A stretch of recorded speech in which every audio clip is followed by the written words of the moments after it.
Is it possible to improve the cold plate using additive manufacturing? Let's talk about it. Cars, airplanes, and other vehicles use more powerful electronics for autonomous or semi-autonomous operations. These electronics generate more heat because there are more of them and because the chips are more powerful. Overheating can cause failures and cost lives, so keeping them cool is mission critical. The US Department of Defense guidelines indicate that the failure rate of electronics increases exponentially above 75 degrees Celsius, so removing the heat load is necessary to keep electronics under the safe maximum operating temperature. Now, with additive manufacturing, we can generate and print lattices to increase surface area to improve heat transfer efficiency to maximize the performance of an electronic component or other thermal related components. Hello everyone, Yuki from nTopology, and today I'm going to show you how you can create a fully customizable 3D printed cold plate in the form factor of a traditional cold plate. Let's dive right in. So my design goal is to create a cold plate with similar external dimensions as a traditional cold plate while taking advantage of additive manufacturing to increase its heat transfer efficiency. In this example, I will use these transistors to represent my heat source. Now with these transistors laid out, I can start generating my cold plate. I created a simple box and placed it right under the components, and I pulled out a couple of variables to control the cold plate's length, width, and height. Once I define my cold plate, I can start working on the inner tubing. In nTop, you can generate curves through points. I generated points on a 2D plane to determine my channel's placement. Once those points were generated, I aligned them to my inlets and outlets, and from this I pulled out a couple of variables to freely control the length, radius, and the number of times I wanted it to oscillate. Now, once my inner tubings are complete, I can add some columns, gyro TPMS, or diamond TPMS structures to increase the heat transfer area.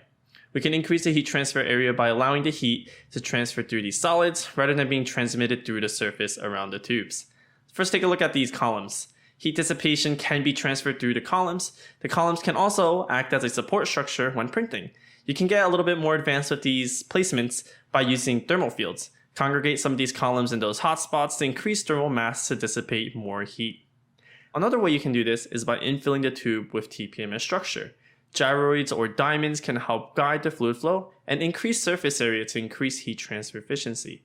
They're also self-supporting for 3D printing. Now, with your cell map laid out, you can also change the unit cell size by changing up a couple of values. So for this example, most of the flow flows in the Y direction.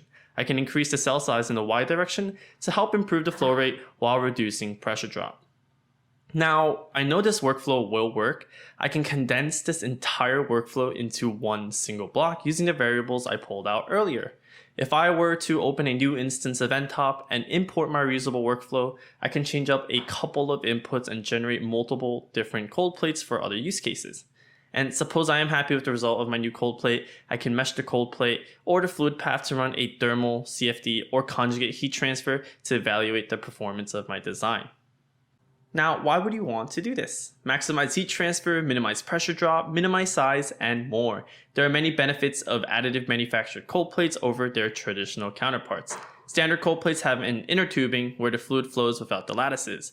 The added TPMS can act as a flow guide while increasing the heat transfer efficiency with increased surface area. Lowering junction temperatures to normal operating conditions is critical for devices to perform at optimal levels over extended periods. I hope you got a lot of insight into what kind of cold plates you can generate in nTopology. Thank you, and I hope you learned something new today. If you think this optimization would impact your design workflow, request a demo and talk to an nTop expert to optimize your thermal management design process. If you like this video and want to see more, go to nTopology.com under Resources, Videos, and check out all of our videos here. Lastly, download all of the files used in this video by clicking the link below. If you're not using nTopology already, you can sign up for a free account and start that free trial today. Thank you.